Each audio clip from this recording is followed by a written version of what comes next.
अस्सलाम वालेकुम स्टूडेंट्स। आज के लेक्चर में हम डिस्कस करते हैं about DNA analysis which is also called as DNA profiling और डीएनए टेस्टिंग और डीएनए टाइपिंग और DNA analysis is also called as the genetic fingerprinting. So DNA is unique to every person, but same for the cell to cell within the same person. इस दुनिया में जितने भी लोग हैं तो उन में डिफरेंसेस इसलिए होते हैं, वो एक दूसरे से डिफरेंट इसलिए होते हैं क्योंकि उनका डीएनए एक दूसरे से डिफरेंट होता है. तो इसलिए डीएनए हर किसी का स्पेसिफिक होता है, डीएनए हर किसी का यूनिक होता है. तो इसलिए हम डीएनए को पर्सनल आइडेंटिफिकेशन के लिए यूज़ कर सकते हैं. The chances of two people having exact same DNA is 30,000 million in one, except for identical twins. अब यहाँ पे हम बात करते हैं कि कहीं ऐसा हो सकता है कि 30,000 million लोगों में किसी एक बंदे का डीएनए किसी के साथ रिजेंबल कर जाए, लेकिन अगर हम देखें तो ये इंतहाई रेयर चांस है, या हम यूँ कह सकते हैं कि ना होने के बराबर है. अब बुक में लिखा हुआ है कि आइडेंटिकल ट्विंस का डीएनए एक दूसरे के साथ बहुत हद तक सिमिलैरिटी रखता है, लेकिन अगर हम रीसेंट रिसर्च को देखें तो रीसेंट रिसर्च भी ये कहता है कि चूँकि आइडेंटिकल ट्विंस मोनोजाइगोटिक ट्विंस होते हैं, उनका डीएनए दूसरे लोगों की निस्बत ज़्यादा सिमिलैरिटी रख रहा होता है एक दूसरे के साथ. बट आइडेंटिकल ट्विंस में भी बहुत रेयर पॉइंट पर, लेकिन कहीं ना कहीं पर जाकर डिफरेंसेस निकल ही आती हैं. तो ये हमने बात कर ली कि डीएनए एक दूसरे का डिफरेंट होता है एक दूसरे से, बट हमारी बॉडी के जितने भी सेल्स हैं और उनमें जो डीएनए मौजूद है तो वो लाजमी एक दूसरे के साथ रिजेंबलेंस रखते हैं. मतलब हमारा डीएनए दूसरों से तो डिफरेंट होता है, लेकिन हमारे अपने बॉडी के सेल्स का डीएनए एक दूसरे के साथ मैच कर रहा होता है, क्योंकि वो हमारे अपने बॉडी के सेल्स का डीएनए होता है. DNA can not be altered. DNA में हम चेंजेस नहीं लेकर आ सकते हैं. Actually DNA can be altered in the lab, but you can't change your on DNA. अब ऐसा नहीं हो सकता है कि बैठे बैठाए हमें ख्याल आ जाए कि हमारी बॉडी में जितनी भी सेल्स हैं और इसमें जितना भी डीएनए मौजूद है तो उसको हम 100% चेंज कर लें. ऐसा नहीं हो सकता है. हम डीएनए में कुछ हद तक अल्टरेशन कर सकते हैं. हम डीएनए का कोई जो जीन है तो वो रिमूव कर सकते हैं, उसको रिप्लेस कर सकते हैं किसी जीन के साथ, या हम इस तरीके से कर सकते हैं कि हम अपनी मर्ज़ी का कोई जीन अपने डीएनए में इंसर्ट कर दें, लेकिन अपने डीएनए को 100% चेंज कर देना ये हम नहीं कर सकते हैं. तो यहाँ पे हम बात करते हैं कि 2 kinds of fingerprinting are used for personal identification.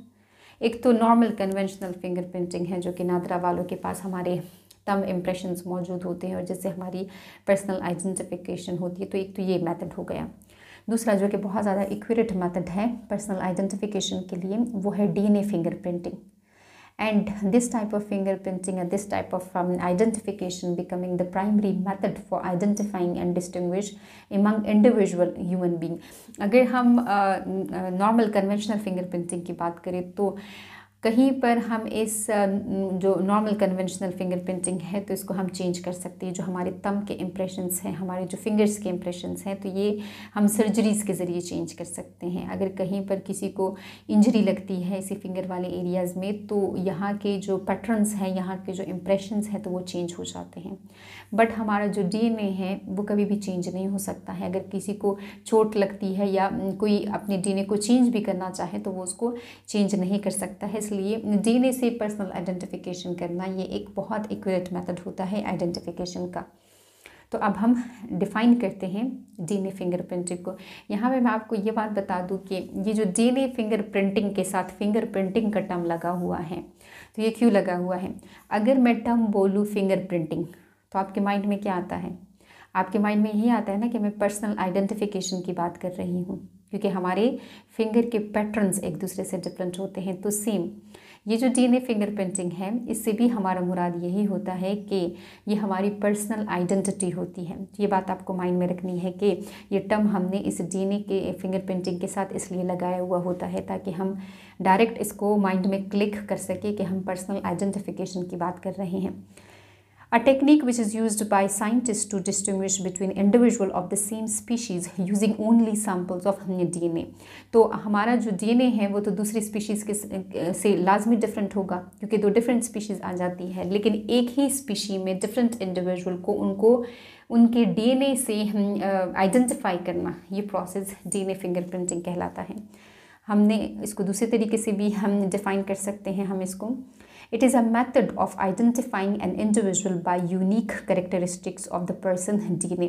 किसी भी बंदे को हम उसके डीएनए के कुछ स्पेसिफिक कैरेक्टरिस्टिक्स की वजह से पहचान सकते हैं, या हम इस टेक्निक को इस तरीके से भी डिफाइन कर सकते हैं, a technique which is used specially for identification by extracting and identifying the base pair patterns of an individual DNA.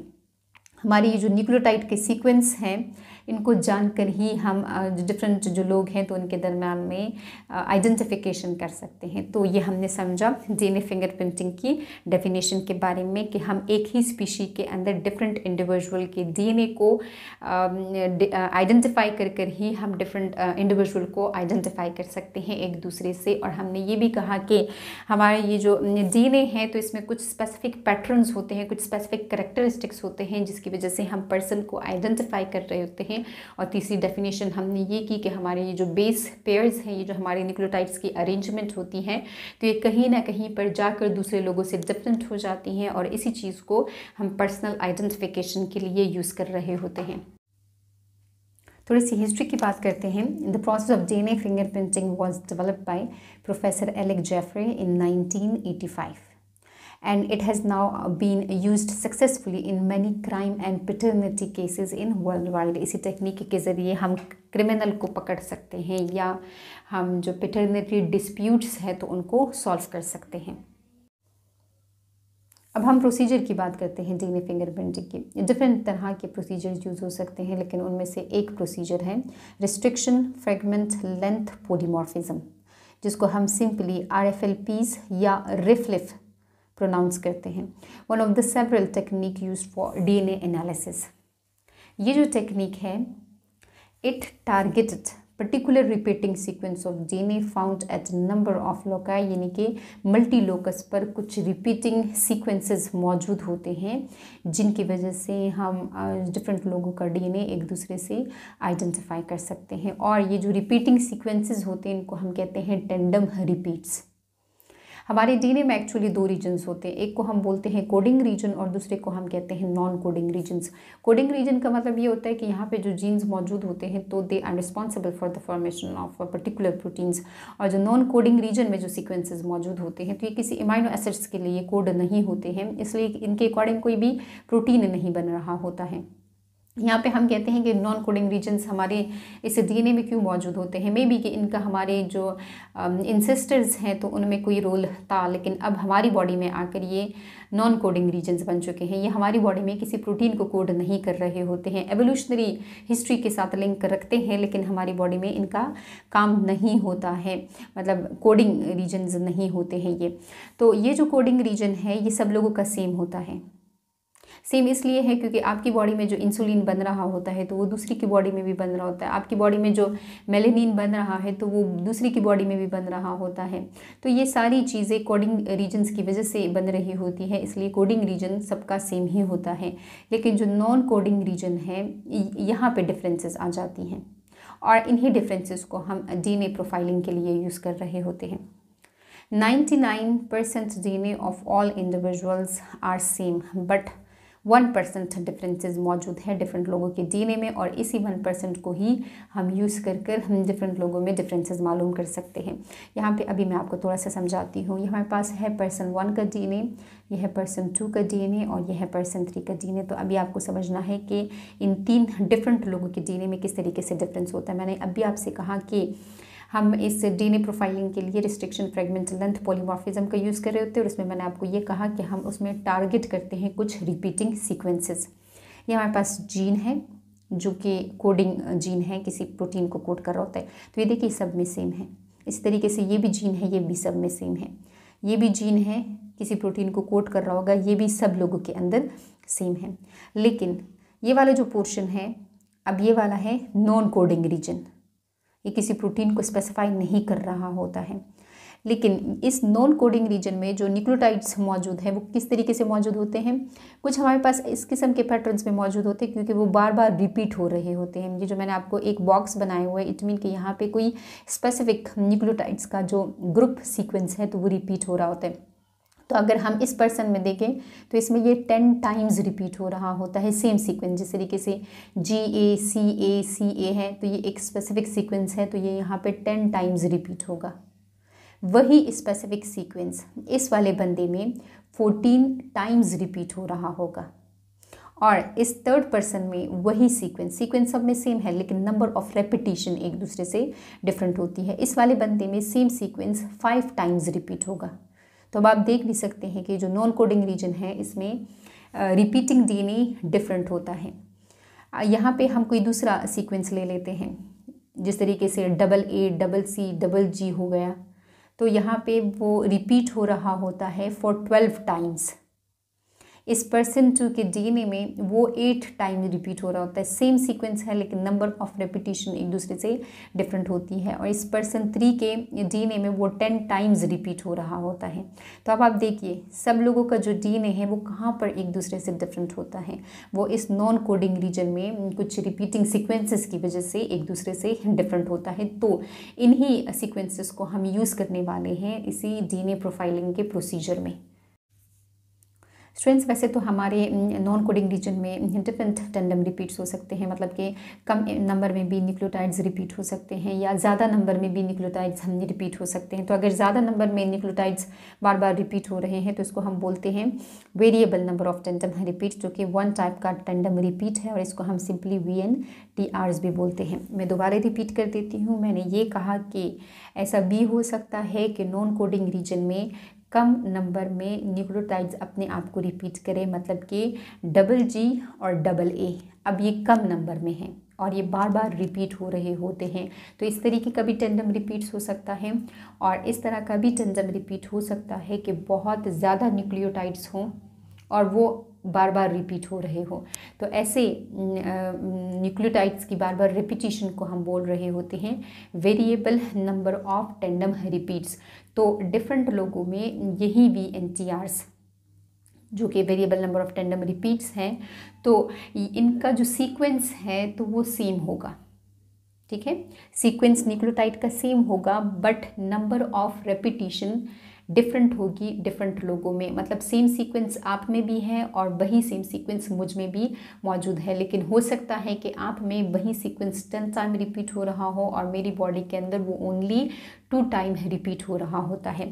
तो यही जो टेंडम रिपीट्स हैं इनको हम पोलीमॉर्फिज्म बोलते हैं। Poly mean many and morph mean forms. तो इन्हीं VNTRs की वजह से, इन्हीं टेंडम रिपीट्स की वजह से हम एक दूसरे से डिफरेंट हो रहे होते हैं। हमारा जो DNA है तो वो एक दूसरे से डिफरेंट हो रहा होता है। तो अब यहाँ पे हम VNTRs की बात करते हैं। मैंने आपको यहाँ पे एग्जांपल से समझाना है। एक हमारे पास पर्सन 1 का DNA है और दूसरा है पर्सन 2 का DNA। तो देखिए सीक्वेंस 10 न्यूक्लियोटाइड का सीक्वेंस है। 1 टाइम, फिर ये 2 टाइम रिपीट हुआ, फिर ये 3 टाइम रिपीट हुआ पर्सन 1 में। तो सीक्वेंस वही है लेकिन बार बार रिपीट हो रहा है। पर्सन 2 के अंदर एग्जैक्टली वही सीक्वेंस मौजूद है, वही 10 न्यूक्लियोटाइड्स का सीक्वेंस मौजूद है, लेकिन यहाँ पे 3 टाइम्स है और इस पर्सन 2 में वो 2 टाइम्स रिपीट हो रहा होगा। यहाँ पे कोई एक आध सीक्वेंस ऐसा हो सकता है जो एक दूसरे से डिफरेंट होगा, लेकिन ज़्यादातर टाइम, मेजॉरिटी टाइम जो सीक्वेंस रिपीट हो रहा होता है वो 2 डिफरेंट लोगों में सेम होता है। सीक्वेंस सेम है बट नंबर ऑफ रिपीट्स एक दूसरे से डिफरेंट हो रहे होते हैं। तो अभी आपके माइंड में क्लियर हो गया होगा कि हम इस सारे के सारे प्रोसीजर में किस वाले पोर्शन ऑफ DNA को टारगेट करने वाले हैं। हम नॉन कोडिंग रीजन्स को टारगेट करने वाले हैं और वहाँ पर कुछ रिपीटिंग सीक्वेंसेस होते हैं जो कि बार बार रिपीट हो रहे होते हैं और उनको हम टेंडम रिपीट्स बोल रहे होते हैं। वहाँ पे शॉर्ट सीक्वेंसेस भी रिपीट हो सकते हैं और वहाँ पर लार्ज नंबर ऑफ सीक्वेंसेस भी रिपीट हो सकते हैं, जो कि डिफरेंट लोगों में नंबर ऑफ रिपीट्स के हवाले से डिफरेंट होते हैं। कहीं एक आध जगह पे उनका सीक्वेंस एक दूसरे से डिफरेंट हो जाता है, लेकिन मेजॉरिटी टाइम उनका सीक्वेंस सेम ही रहता है। तो स्टूडेंट्स अब हम प्रोसीजर्स में इन्वॉल्व स्टेप्स की बात करते हैं। सबसे पहले हम स्टेप को स्टडी करते हैं, that is collection of DNA samples.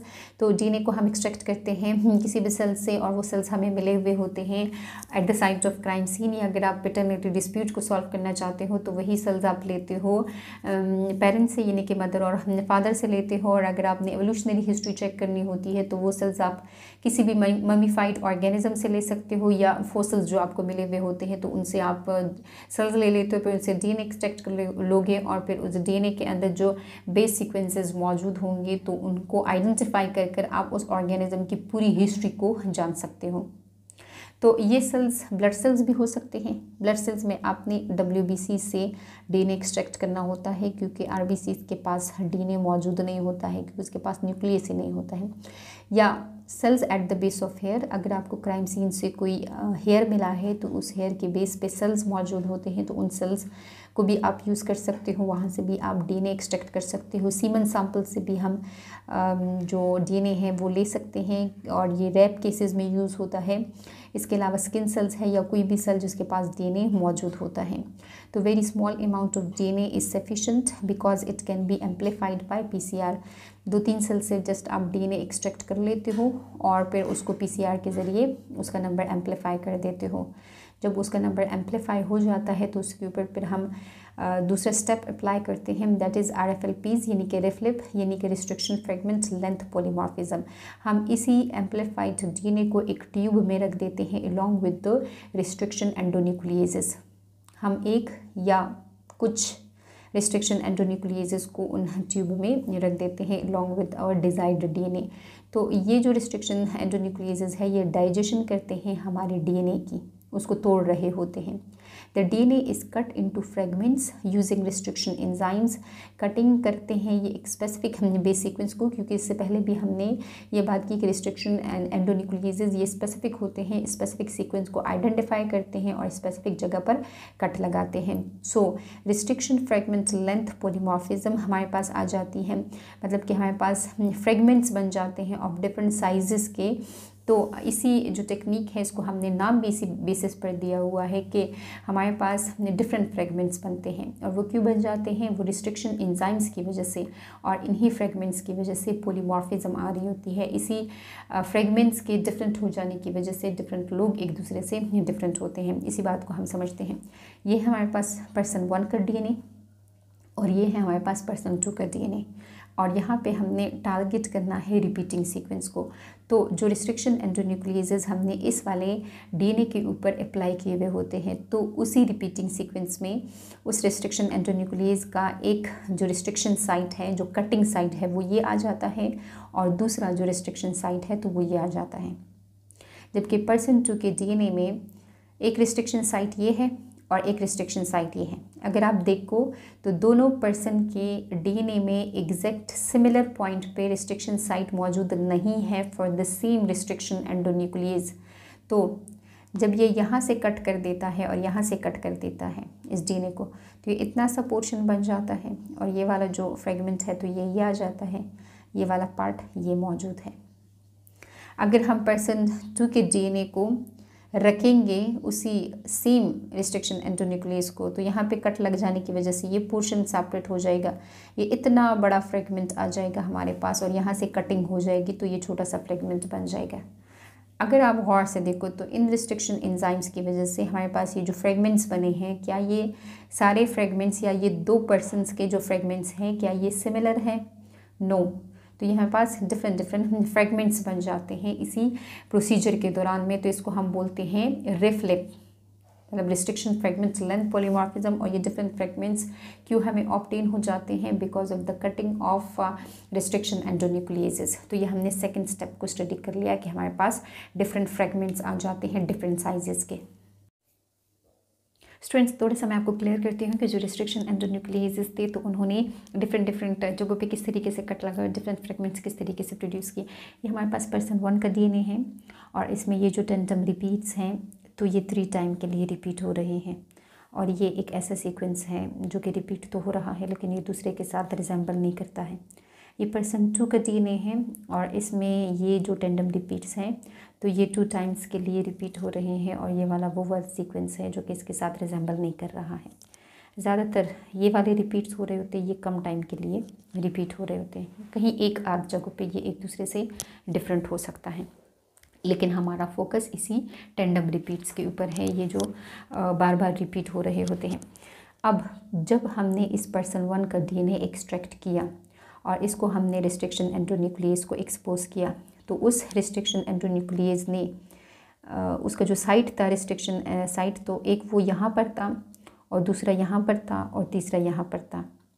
लेकिन उस रिस्ट्रिक्शन एंडोन्यूक्लियस ने बाय चांस यहाँ पर कटिंग की और यहाँ पर कटिंग कर दी, और मे बी कि उसका जो रिस्ट्रिक्शन साइट है वो इस वाली जगह पर भी आ रहा हो, उसने यहाँ पर भी कटिंग की हो। तो एक फ्रेगमेंट इतने लेंथ का बनता है और दूसरा फ्रेगमेंट इतने लेंथ का बनता है। ठीक है। अब ये जो पर्सन 2 था, इसका भी डीएनए हमने एक्सट्रैक्ट किया था, इसको भी हमने रिस्ट्रिक्शन एंडोन्यूक्लियस को एक्सपोज किया था, तो दोनों जगहों पे सेम रिस्ट्रिक्शन एंडोन्यूक्लियस यूज़ होते हैं। तो उस रिस्ट्रिक्शन एंडोन्यूक्लियस ने एक कट यहाँ पर लगाया और दूसरा कट यहाँ पर लगाया, तो ये जो टुकड़ा है, ये जो फ्रेगमेंट है, ये इतने लेंथ का बनता है। अब मे बी कि उस रिस्ट्रिक्शन एंडोन्यूक्लियस का दूसरा जो रिस्ट्रिक्शन साइट है वो ये वाला हो, तो नेक्स्ट फ्रेगमेंट इतने लेंथ का बनेगा। तो अब आप यहाँ पे इमेजिन कर सकते हो कि फ्रेगमेंट्स डिफरेंट डिफरेंट बन रहे हैं। क्यों डिफरेंट डिफरेंट बन रहे होते हैं? क्योंकि रिस्ट्रिक्शन एंडोन्यूक्लियस का रिस्ट्रिक्शन साइट डिफरेंट डिफरेंट जगहों पर आ सकता है इन्हीं टेंडम रिपीट्स में। ठीक है, तो ये आपको बात माइंड में याद रखनी है। तो स्टूडेंट्स, अब हमने नेक्स्ट स्टेप स्टडी करना है and that is separation of RFLPs, और इसके लिए हम जेल इलेक्ट्रोफोरेसिस का यूज़ कर रहे होते हैं। हम पॉलीक्रिलामाइड को भी यूज़ कर सकते हैं या हम जेल बनाने के लिए ग्रोस का भी यूज़ कर सकते हैं। तो हमने यहाँ पे किन किन डीएनए के फ्रेगमेंट्स की सेपरेशन करनी होती है। हमने एक क्रिमिनल को ढूंढना है, हमने कत्ल हुआ था और जो क्राइम सीन है वहाँ से हमें कोई ब्लड सैंपल मिला था, तो हमने उस ब्लड सैंपल से डीएनए को एक्सट्रैक्ट किया। हमने उस विक्टिम का भी डीएनए आइसोलेट किया जिसका मतलब मर्डर हो गया था। मतलब ऐसा तो नहीं था कि जो ब्लड हमें मिला है तो ये उसी विक्टिम का था। तो इस चीज़ को भी चेक करने के लिए हम विक्टिम से भी डीएनए आइसोलेट कर लेते हैं। अच्छा, 2 डीएनए ये हो गए, एक विक्टिम का डीएनए और एक उस ब्लड स्ट्रेन का डीएनए जो कि हमें मिला था उस क्राइम सीन से।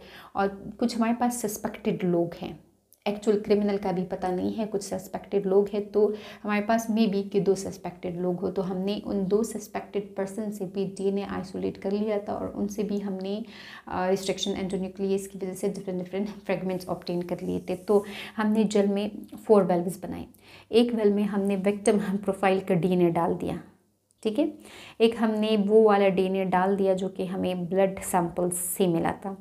एक इस वाले वेल में हमने पर्सन 1 जो कि सस्पेक्टेड था उसका डीएनए लोड कर दिया, और जो सस्पेक्ट 2 था उसका डीएनए हमने यहाँ पर लोड कर दिया, और ये सारी लोडिंग हमने नेगेटिव एंड पर की थी। फिर हमने इस इलेक्ट्रोफोरेटिक यूनिट को ऑन कर दिया, जो डीएनए है उनकी मूवमेंट हुई पॉजिटिव एंड की तरफ, और अब इनकी सेपरेशन होगी अकॉर्डिंग टू देयर साइजेस। जो फ्रेगमेंट छोटा होगा तो वो पॉजिटिव पोल की तरफ जल्दी अपेयर हो जाएगा, जल्दी दौड़ लगा पाएगा, और जिसका साइज़ हैवी होगा, जो फ्रेगमेंट बड़ा होगा, तो वो इससे नेगेटिव पोल की तरफ रहेगा। तो यहाँ पे हमें डिफरेंट बेंड्स अपेयर हो जाते हैं। ये देखिए, ये हमारे पास विक्टिम प्रोफाइल का जो डीएनए बेंड्स है तो वो भी अपेयर हो जाते हैं, और जो ब्लड हमें मिला होता है at the site of crime scene तो उसका भी डीएनए अपेयर हो जाता है। अगर हम इन दोनों बेंड्स की कंपैरिजन करें, मतलब इनकी लोकेशन को देखें, तो इनकी लोकेशन सिमिलर जगहों पर नहीं आ रही है। मतलब एक बेंड अगर यहाँ पर है तो दूसरा बेंड मौजूद है यहाँ पर, चलो ये तो ठीक है, लेकिन अगर ये बेंड यहाँ पर है तो दूसरा बेंड यहाँ पर कोई भी नहीं है।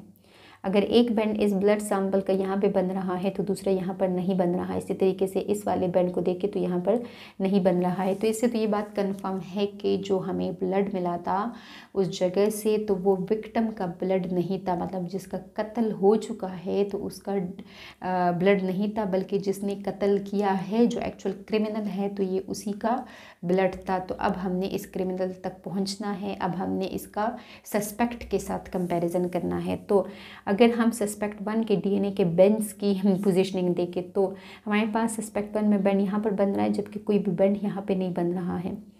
अब इसमें यहाँ पे बेंड बन रहा है ब्लड जो हमें मिला था लेकिन यहाँ पे कोई भी बैंड नहीं बन रहा है।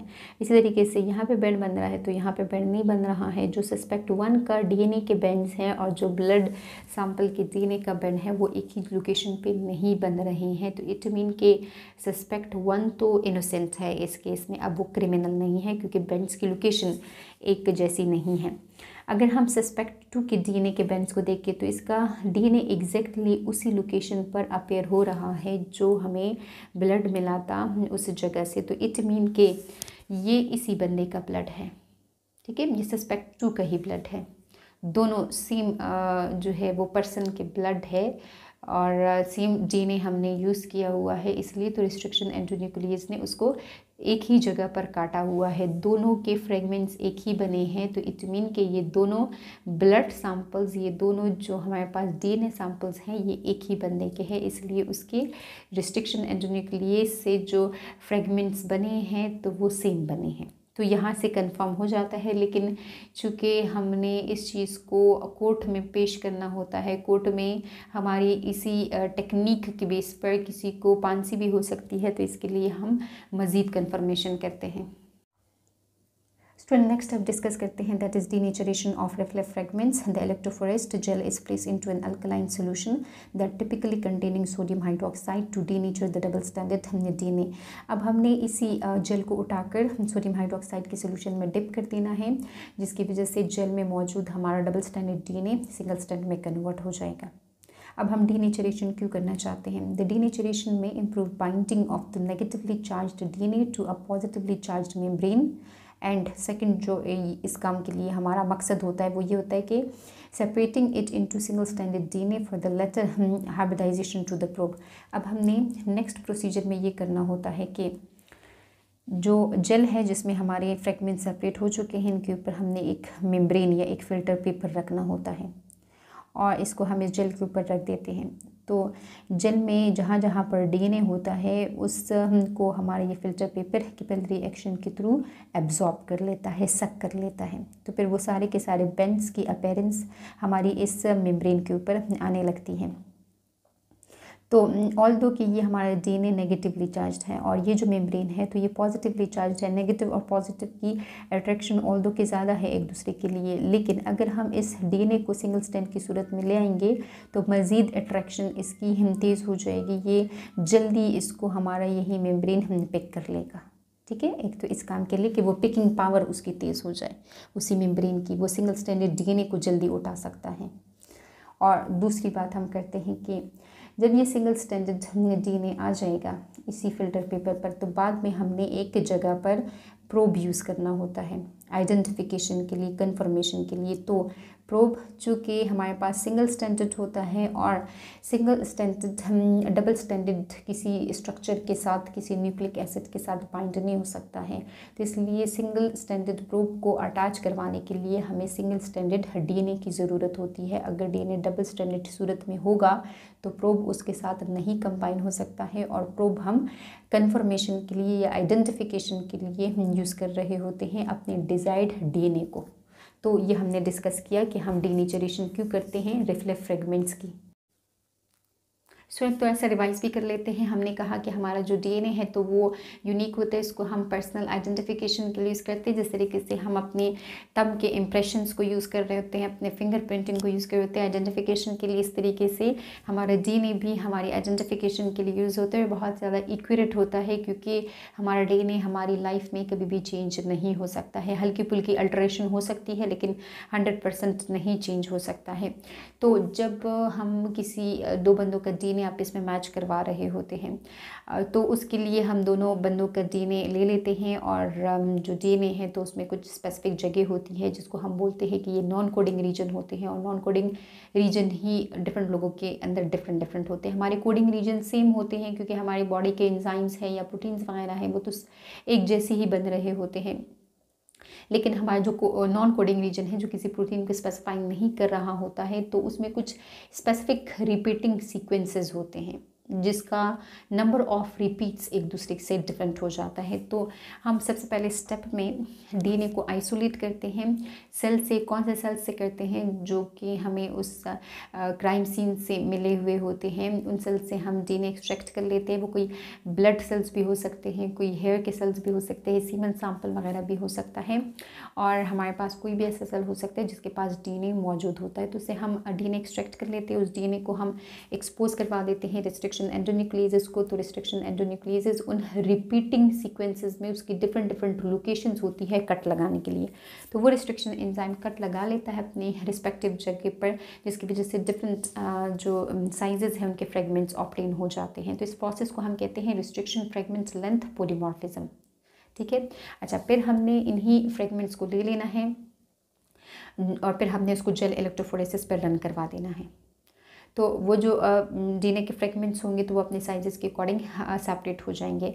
फिर इसी जेल को हमने उठाकर सोडियम हाइड्रोक्साइड के सोल्यूशन में डिप कर लेना है, ताकि वो जेल में हमारा जो डबल स्टैंडर्ड डीएनए होगा तो वो सिंगल स्टैंड की सूरत में सेपरेट हो जाए, वो सिंगल स्टैंड की सूरत में आ जाए। फिर हमने इस जेल को उठाकर इसके ऊपर एक नायलॉन से बनी हुई एक फ़िल्टर पेपर इसके ऊपर रख देना है। तो ये जो हमारा फ़िल्टर पेपर है ये पॉजिटिवली चार्ज और हमारा डीएनए नेगेटिव चार्ज है, तो हमारा फ़िल्टर पेपर इस डीएनए को एब्जॉर्ब कर लेता है। और दूसरी बात ये भी होती है कि डीएनए सिंगल स्टैंड की सूरत में होता है, तो जो फ़िल्टर पेपर है वो सिंगल स्टैंड डीएनए को जल्दी पिक कर लेता है। तो पहले जो पैटर्न्स आपके पास जेल में अपेयर हो रहे थे, सेम वही पैटर्न्स फिर आपके पास उस फ़िल्टर पेपर के ऊपर अपेयर होने स्टार्ट हो जाते हैं। और इस फ़िल्टर पेपर के ऊपर हम प्रोब डाल देते हैं, जो कि हमने एक्चुअली अपने डिज़ायर्ड डीएनए के अकॉर्डिंग बनाया हुआ होता है। वो हमने उन सेल्स के अकॉर्डिंग बनाया हुआ होता है जो कि हमें क्राइम सीन से ब्लड मिला हुआ होता है। उन सेल्स के डीएनए के अकॉर्डिंग हमने आर्टिफिशियली डिज़ाइन किया हुआ, तो इसमें हमने रेडियो एक्टिव आइसोटोप यूज़ किया हुआ होता है। तो हम उसको फ़िल्टर पेपर के ऊपर डाल देते हैं तो वो अपनी जगह पे जाकर हाइब्रिडाइज हो जाता है। फिर हम एक्सेस प्रोब को वॉश कर देते हैं और इसी फ़िल्टर पेपर को हम एक्सपोज करवा देते हैं। इसके ऊपर हम गुजारते हैं एक्सरेज़, और उस एक्सरेज़ की वजह से ये जो प्रोब जहाँ जहाँ पर लिंक हुआ होता है तो उसकी प्रेजेंस शो होने लगती है, और इस प्रोसेस को हम बोलते हैं ऑटो रेडियोग्राफी। ठीक है। तो जब हमारे पास ब्लड स्टेन वाली जगह पर भी प्रोब नज़र आने लगे और सस्पेक्ट 2 वाली डीएनए के अकॉर्डिंग भी हमें प्रोब दिखाई देने लगे, तो इट मीन कि ये दोनों डीएनए सेम बंदों का है, इसलिए तो वो 2 जगहों पे जाकर लिंक होगा। अगर वो एक जगह पे जाकर लिंक होता और ना ही सस्पेक्ट 1 के डीएनए के साथ लिंक होता और ना ही सस्पेक्ट 2 के डीएनए के साथ लिंक होता, तो इट मीन के वो दोनों क्रिमिनल नहीं हैं, बल्कि वो दोनों इनोसेंट है। तो इस तरीके से हम क्रिमिनल को पकड़ सकते हैं। हम जो इनोसेंट लोग हैं जो कि सस्पेक्टेड होते हैं उसी क्राइम में, तो उनको इनोसेंट प्रूफ कर सकते हैं। तो यह है हमारे पास डीएनए फिंगरप्रिंटिंग। तो स्टूडेंट्स, नेक्स्ट स्टेप है southern blotting. This method is named after it's inventor the British biologist Edwin southern. तो एडविन सदरन ने इसको इन्वेंट किया था, उसी बेसिस पर उसका नाम है सदरन ब्लॉटिंग। ऑल्दो कि नाम इसका बहुत खौफनाक किस्म का है, लेकिन इसमें काम आसान है, जल्दी समझ आ जाएगा। In this method a sheet of nitrocellulose और alternatively nylon membrane is placed on the top of jail.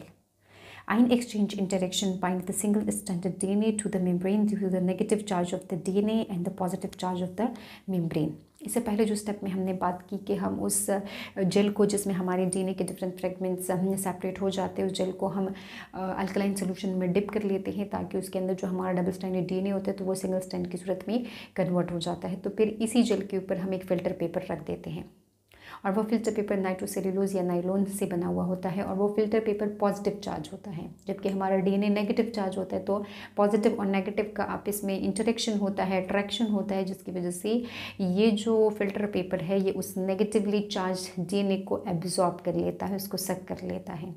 और फिर हमने ये भी बात की थी कि डीएनए हमारा सिंगल स्टैंड की सूरत में मौजूद है, इसलिए सिंगल स्टैंडर्ड डीएनए को उठाना आसान काम होता है उस पॉजिटिवली चार्ज फ़िल्टर पेपर के लिए। तो जो पैटर्न हमें पहले उस जेल पर दिखाई दे रहे थे, तो अब वही पैटर्न्स इसी फ़िल्टर पेपर पर आ जाएंगे, क्योंकि फ़िल्टर पेपर ने उस डीएनए को एब्जॉर्ब किया हुआ होगा।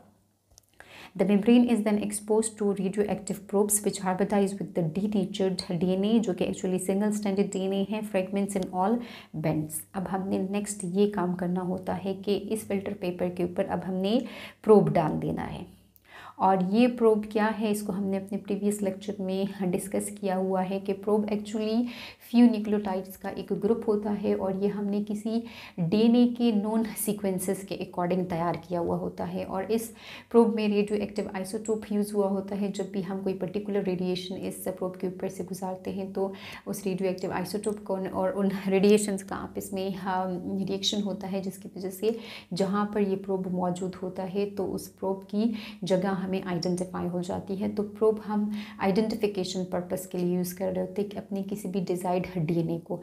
तो ये जो प्रोब है अब जो इस प्रोसीजर में यूज़ हो रहा है, ये हमने किस डीएनए के सीक्वेंस के अकॉर्डिंग बनाया हुआ होता है। एक्चुअली वो डीएनए जो कि हमने ब्लड से आइसोलेट किया हुआ होता है, जो ब्लड हमें at the site of crime मिला हुआ होता है, तो उससे जो हमने सेल्स आइसोलेट की, उससे हमने जो डीएनए आइसोलेट किया था, तो उस डीएनए की पहले हमने सीक्वेंसिंग भी की थी, उसके सीक्वेंस को भी आइडेंटिफाई किया था और किसी सीक्वेंस के अकॉर्डिंग हमने प्रोब डिज़ाइन किया था। तो ये प्रोब एक्चुअली हमारे उस ब्लड सैंपल के डीएनए के अकॉर्डिंग कम्प्लीमेंट्री है। तो हमने इस प्रोब को फिल्टर पेपर के ऊपर डाल देना है, जिसकी वजह से अब ये जो प्रोब है तो जहाँ कहीं पर ये अपने जो कम्प्लीमेंट्री सीक्वेंसेस हमने देखेगा तो वहाँ पर जाकर ये लिंक हो जाएगा और इसकी लिंकिंग को हम बोलते हैं हाइब्रिडाइजेशन, जहाँ पे ये अटैच हो जाता है। After hybridisation excess probe are washed from the membrane.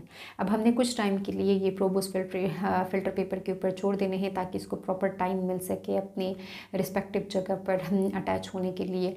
अब जो एक्सेस अमाउंट में प्रोब्स होंगे उनको हटाने के लिए हम इसी फिल्टर पेपर को डिप कर देंगे एक पर्टिकुलर केमिकल में, जिसकी वजह से जो एक्स्ट्रा प्रोब होंगे तो वो हट जाएंगे। जिन्होंने अटैच होना होगा तो वो हाइब्रिडाइज हो जाएंगे, वो अटैच हो जाएंगे, और जिन्होंने नहीं अटैच होना होगा, जो एक्स्ट्रा अमाउंट में होंगे, तो उनको हम रिमूव कर देंगे। And the pattern of hybridisation is visualised on the X-ray film by exposing the membrane to an X-ray source. This technique is known as autoradiography and the bending patterns which was originally obtained in the gel due to the separation of reflex is now developed on X-ray film। अब हमने ये करना होता है कि इसी filter paper के ऊपर हमने एक्सरेज गुजारने होते हैं। तो वो जो एक्सरे हैं वो इसी प्रोब के साथ रिएक्शन करता है, जिसकी वजह से ये प्रोब जहाँ कहीं पर मौजूद होता है, जहाँ कहीं पर ये हाइब्रिडाइज हुआ होता है, तो उस जगह की लोकेशन हमें आइडेंटिफाई हो जाती है। अब चूँकि ये प्रोब हमने उस ब्लड सेल्स के डीएनए के अकॉर्डिंग तैयार किया था, तो ये जाकर उस ब्लड सेल्स के जो डीएनए उसके साथ जाकर हाइब्रिडाइज हो जाता है। बट ये प्रोब उस सस्पेक्ट 2 के डीएनए के साथ भी जाकर लिंक हो जाता है। हालांकि ये प्रोब हमने सस्पेक्ट 2 के डीएनए के अकॉर्डिंग सिरे से तैयार ही नहीं किया था। ये प्रोब तो हमने ब्लड सेल्स के डीएनए के अकॉर्डिंग तैयार किया था, तो फिर ये क्यों जाकर उस सस्पेक्ट 2 के डीएनए के साथ भी लिंक हो रहा है? उसके डीएनए सीक्वेंस को तो हमने मालूम ही सिरे से नहीं किया था। तो इसका मतलब ये है कि प्रोब अगर सस्पेक्ट 2 के डीएनए के साथ भी लिंक हो रहा है और ब्लड सेल्स के डीएनए के साथ भी लिंक हो रहा है, ब्लड सेल्स के डीएनए के साथ तो लाजमी उसने लिंक होना होगा क्योंकि उसके मुताबिक तो हमने डिज़ाइन किया, लेकिन सस्पेक्ट 2 के डीएनए के साथ लिंक होना ये इंडिकेट कर रहा होता है कि जो ब्लड सेल्स हैं उनका डीएनए और ये जो सस्पेक्ट 2 है इनका डीएनए एक ही बनने का था। अब वो सस्पेक्ट 1 के डीएनए के साथ वो प्रोब लिंक नहीं हो रहा है, वो हमें अपनी जो जगह है उसको आइडेंटिफाई नहीं करवा रहा है, तो इट मीन के सस्पेक्ट 1 इनोसेंट था, वो क्रिमिनल नहीं था, और जो सस्पेक्ट 2 है तो वो एक्चुअली क्रिमिनल था। तो इस प्रोब की हाइब्रिडाइजेशन की वजह से ही हमें अंदाज़ा हो जाता है कि कौन जो है वो इनोसेंट था और कौन क्रिमिनल था। तो इस तरीके से हम आइडेंटिफिकेशन कर सकते हैं। जो हमने क्रिमिनल को पकड़ना होता है, जो बंदा सस्पेक्ट होता है बट वो इनोसेंट होता है, तो उसको हमने उस क्राइम से हटाना होता है। तो इस चीज़ के लिए हम डीएनए को आइडेंटिफाई कर रहे होते हैं, डीएनए को कि हम फिंगरप्रिंटिंग कर रहे होते हैं। तो ये सारा प्रोसीजर था डीएनए फिंगरप्रिंटिंग का। स्टूडेंट्स, प्रोसेस को थोड़ा सा रिपीट कर लेते हैं। हमने ये कहा कि डीएनए को हम पर्सनल आइडेंटिफिकेशन के लिए भी यूज़ कर सकते हैं, क्योंकि डिफरेंट लोगों का डीएनए एक दूसरे से डिफरेंट होता है। तो जब हम डिफरेंट लोगों का डीएनए टेस्ट कर रहे होते हैं तो उसमें एक तरह का जो मैकेनिज़्म है वो है restriction, fragment length, polymorphism. Different तरह के टेक्निक यूज़ होते हैं डीएनए एनालिसिस के लिए, लेकिन हमने यहाँ पर जस्ट एक ही को एक्सप्लेन करना होता है। और यहाँ पे हमने टारगेट करना होता है कुछ रिपीटिंग सीक्वेंसेस को जो कि डीएनए में मौजूद होते हैं डिफरेंट लोकेशंस पर, और उन रिपीटिंग सीक्वेंसेस को हम बोलते हैं टेंडम रिपीट्स। हमारे डीएनए में दो तरह के रीजन्स होते हैं, एक को हम बोलते हैं कोडिंग रीजन और दूसरे को हम बोलते हैं नॉन कोडिंग रीजन। तो ये जो कोडिंग रीजन है ये सब में सेम होते हैं क्योंकि सब लोगों में प्रोटीन एक जैसे बन रहे होते हैं, लेकिन जो नॉन कोडिंग रीजन है ये एक दूसरे से डिफरेंट होते हैं और ये नॉन कोडिंग रीजन किसी प्रोटीन को नहीं बना रहे होते हैं। हमारा 99% डीएनए सब लोगों के साथ रिजेंबल करता है, लेकिन 1% डीएनए हमारा किसी के साथ रिजेंबल नहीं करता है, यही हमारा यूनिक होता है। तो हम कहते हैं कि इसी डिफरेंसेस को हम यूज़ कर रहे होते हैं डीएनए टेस्टिंग के लिए। हमने डिफरेंट जो लोग हैं तो उनकी डीएनए को भी डिस्कस किया कि उनमें कोडिंग रीजन तो सेम है, बट नॉन कोडिंग रीजन में कुछ स्पेसिफिक ग्रुप ऑफ न्यूक्लियोटाइड्स हैं जो कि अपने आप को बार बार रिपीट कर रहे होते हैं, सीक्वेंस सब में एक जैसे होते हैं। अब ये एक हमारे पास ग्रुप ऑफ न्यूक्लियोटाइड, इनका सीक्वेंस यहाँ पर सेम होगा, लेकिन ये यहाँ पे 10 टाइम के लिए रिपीट्स हो रहे होते हैं, यहाँ पे 14 टाइम के लिए और यहाँ पर 5 टाइम के लिए। इस तरीके से ये कोई दूसरा ग्रुप ऑफ न्यूक्लियोटाइड होगा, ये यहाँ पे 12 टाइम के लिए रिपीट हो रहा होता है, यहाँ पे 8 टाइम के लिए और यहाँ पर 10 टाइम के लिए। तो नंबर ऑफ रिपीटिशन डिफरेंट होती है जबकि सीक्वेंस सब के अंदर एक जैसा होता है।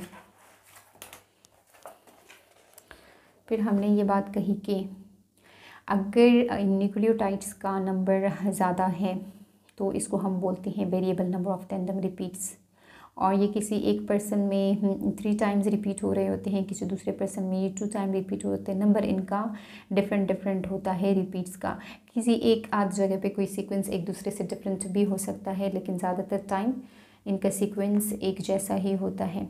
नंबर ऑफ रिपीट्स एक दूसरे से डिफरेंट होते हैं। फिर हमने कहा कि हम डीएनए को आइसोलेट करते हैं उन सेल से जो कि हमें at the site of crime scene मिले हुए होते हैं। हम 1-2 सेल से ही डीएनए को आइसोलेट करते हैं, फिर उस आइसोलेटेड डीएनए को हम पीसीआर के थ्रू एम्पलीफाई कर देते हैं, और वो जो एम्पलीफाइड डीएनए होता है उसको हम एक्सपोज करवा देते हैं एक टेस्ट ट्यूब के अंदर 1 और मोर रिस्ट्रिक्शन एंडोन्यूक्लियेसेस को। तो वो जो रिस्ट्रिक्शन एंडोन्यूक्लियेसेस हैं वो डिफरेंट लोगों का जो डीएनए है वो डिफरेंट लोकेशन पर कट करने की एबिलिटी रखता है, और ये जो कटिंग है ये एक्चुअली उस नॉन कोडिंग रीजन वाली जगह पर कर रहा होता है। तो पर्सन 1 के डीएनए के लिए वो जो हमने एक्सपोज करवाए थे रिस्ट्रिक्शन एंजाइम्स, उसने उस पर्सन 1 का डीएनए डिफरेंट जगहों पर काटा और पर्सन 2 का डीएनए डिफरेंट रिस्ट्रिक्शन साइट पर काटा। इन दोनों डीएनए में रिस्ट्रिक्शन साइट्स डिफरेंट है उस रिस्ट्रिक्शन एंडोन्यूक्लियस के लिए। तो इसके रिजल्ट में जो फ्रेगमेंट्स बनते हैं और इस वाले के रिजल्ट में जो फ्रेगमेंट्स बनते हैं, तो उन फ्रेगमेंट्स की जो लेंथ है तो वो एक दूसरे से डिफरेंट होती है। इसलिए इस टेक्निक को हम बोलते हैं रिस्ट्रिक्शन फ्रेगमेंट लेंथ पॉलीमॉर्फिज्म, मतलब कि फ्रेगमेंट्स एक दूसरे से डिफरेंट बन रहे होते हैं, और यही हमारे अंदर जो है तो वो वेरिएशन लेकर आते हैं। हम दूसरों से इसलिए डिफरेंट होते हैं क्योंकि रिस्ट्रिक्शन एंडोन्यूक्लियस जब हमारे उस नॉन कोडिंग रीजन को कट कर देता है तो फ्रेगमेंट्स डिफरेंट बन रहे होते हैं। फिर नेक्स्ट हमने ये प्रोसीजर करना होता है कि इन्हीं कटेड फ्रेगमेंट्स को हमने इनके साइजेस के अकॉर्डिंग सेपरेट करना होता है बाय जेल इलेक्ट्रोफोरेसिस। और यहाँ पे हम विक्टिम का डीएनए भी यूज़ कर रहे होते हैं जो हमें at the site of crime scene से सेल्स मिले हुए होते हैं, मतलब जो ब्लड हमें मिला हुआ होता है, तो वो भी उसके भी डीएनए हम यहाँ पर रन करते हैं। सस्पेक्ट 1 जिस पर हमें शक होता है उस क्राइम में वो इन्वॉल्व है, तो उसका भी डीएनए हम लेकर यहाँ पर रन करते हैं। सस्पेक्ट 2 का भी डीएनए हम यहाँ पर रन करते हैं। तो जिसके बैंड्स एक दूसरे के अकॉर्डिंग बन रहे होते हैं, उस ब्लड स्ट्रेन के अकॉर्डिंग बन रहे होते हैं जिस सस्पेक्ट के, तो एक्चुअली वही क्रिमिनल होता है। इसकी मज़ीद कन्फर्मेशन के लिए फिर हम सदरन ब्लॉटिंग और ऑटो रेडियोग्राफी करते हैं। सबसे पहले हम इस जेल को उठाकर अल्कलाइन सोल्यूशन में डिप कर देते हैं। वो alkaline solution actually sodium hydroxide का होता है, तो जिसकी वजह से इस जेल में हमारा जो डबल स्टैंडर्ड डीएनए होता है तो वो सिंगल स्टैंड की सूरत में आ जाता है। तो इसको सिंगल स्टैंड बनाने के लिए ही हम इसको इसी अल्कलाइन सोल्यूशन में डिप करते हैं। फिर हम इसके ऊपर करते हैं सदरन ब्लॉटिंग। इसमें हम उस जेल के ऊपर नाइट्रोसेल्यूलोज का फ़िल्टर पेपर रख देते हैं या नायलॉन का फ़िल्टर पेपर रख देते हैं, तो वो जो फ़िल्टर पेपर है वो हमारा डीएनए सक कर लेता है। मतलब वो जो बेंड्स पहले हमें जेल पर नज़र आ रहे थे फिर वही बेंड्स हमें उस फिल्टर पेपर पर नज़र आने लगते हैं।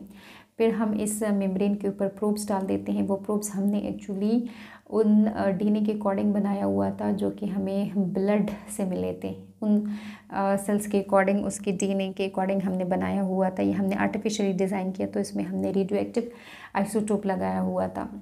तो जब हमने इसको फ़िल्टर पेपर के ऊपर डाल दिया तो ये अपनी रिस्पेक्टिव जगह पर जाकर लिंक हो जाता है और इसकी लिंकिंग को हम कहते हैं हार्बोडाइज। ये हार्बोडाइजेशन कर लेता है तो एक्सेस प्रोब को हम वॉश कर लेते हैं और फिर हम इसी फ़िल्टर पेपर के ऊपर एक्सरेज गुजारते हैं। तो जब हम एक्सरेज गुजारते हैं तो उससे हमें ये कंफर्म हो जाता है।